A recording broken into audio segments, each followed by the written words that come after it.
Salut chers amis et bonjour et bienvenue à notre méditation pour le premier lundi de la première semaine ou lundi de la première semaine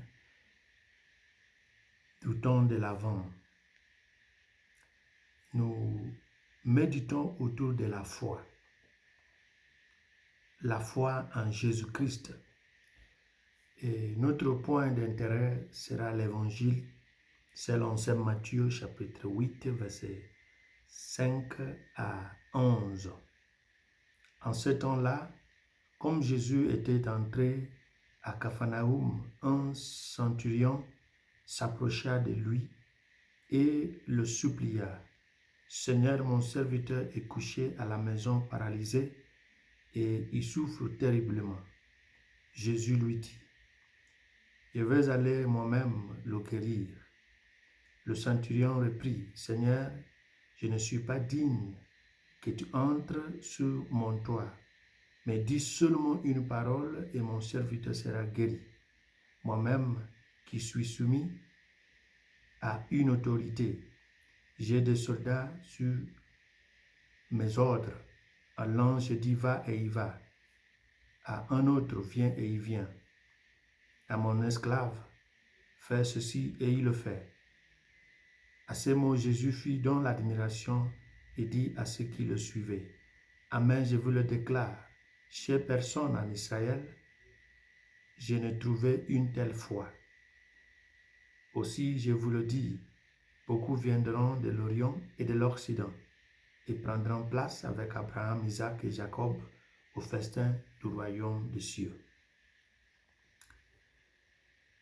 La foi dont il s'agit, nous allons la présenter comme une chose qui commence par soit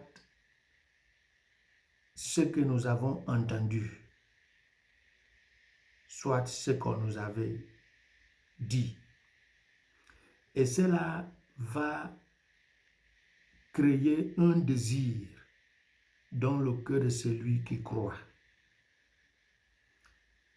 La deuxième étape est que ce désir deviendra mon désir. J'ai entendu, on m'a parlé, je l'ai accepté et je l'ai fait la mienne. La foi devient mon désir. Troisième étape, je vais essayer de la mettre en pratique. On passe à l'étape d'aller vers. Et avant de démontrer une foi jusqu'au stade d'aller vers, il y aura un croisement créé par une situation problématique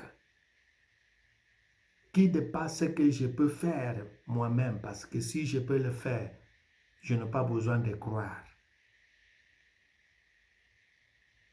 C'est à ce stade où beaucoup d'entre nous se heurtent. Ce centurion nous a dit que Jésus est capable de prononcer même en étant loin, et ce qui demande la guérison de son serviteur sera réalisé. Parce que grâce à la formation qu'il a reçue, il sait de quoi il s'agit de faire déplacer une autorité. La plupart des problèmes que nous avons, c'est nous ne considérons pas le Christ comme une autorité de grande valeur. Et cet homme a compris que faire déplacer une autorité est une chose très dure et exigeante. Il a dit, dis seulement une parole et mon serviteur sera guéri. Pour pouvoir s'investir dans ce type de foi ou à travers ce type de foi, nous devons mettre la valeur à la foi que j'appelle la mienne.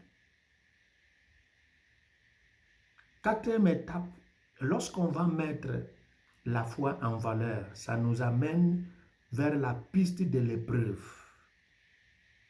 Est-ce que cela sera fait selon mes attentes. C'est un autre stade où nous avons le problème. Qu'est-ce qui va se passer si Jésus dit « Va et ton serviteur sera guéri en étant loin » et si j'arrive à la maison, ça ne sera pas le cas. Mais l'homme a compris parce que il garde toujours les on-dit sur le Christ. Il garde toujours ce qu'il a entendu. Donc, au niveau de ce stade, ce qui va nous aider est de dire que ça marche ou pas, c'est lui, sa crédibilité qui est en jeu, pas la mienne. Ce qui me revient, c'est d'investir ma foi en lui. Et lorsqu'on fait cela, on met le Christ devant et non pas moi qui parle et moi qui prie, moi qui demande. C'est pourquoi des fois quand nous prions, nous mettons notre intérêt, notre orgueil, notre réputation en premier lieu. Et si après avoir prié au nom de Jésus, ça ne se réalise pas, que deviendra mon nom? Il ne s'agit pas de ton nom parce que ton nom ne veut rien. Cet homme a compris que je veux investir ma foi en lui. C'est pourquoi Jésus a dit, je n'ai jamais vu ce type de foi. Et c'est pourquoi beaucoup viendront de l'Orient et de l'Occident et prendront place avec Abraham, Isaac et Jacob. Il fait référence aux gens qui ont investi leur foi sans avoir des avant-goûts de ce qui sera le résultat, sans avoir la preuve venant des autres. Alors, frères et sœurs, Jésus nous invite en préparant son avenir ou sa venue, en préparant le retour du Maître. La foi dont il s'agit, c'est la foi qui doit mettre Dieu devant. Et non pas la foi qui doit se baser sur moi et moi et moi. Parce que lorsque nous croyons en nous mettant devant, ce n'est plus la foi. Parce que tu es sûr que tu peux le faire. La foi, on ne sait pas si on peut le faire. On croit qu'il le fera. Alors que le Christ nous soutient dans cet investissement. Parce que c'est un investissement. Et un investissement très risqué. Et c'est seulement ceux qui ne se placent pas en premier, ceux qui pourront s'investir dans ce domaine de la foi. Et que le Christ nous fasse investir en lui parce que ça vaut la peine. Et qu'il nous bénisse le Père, Fils et le Saint-Esprit. Amen.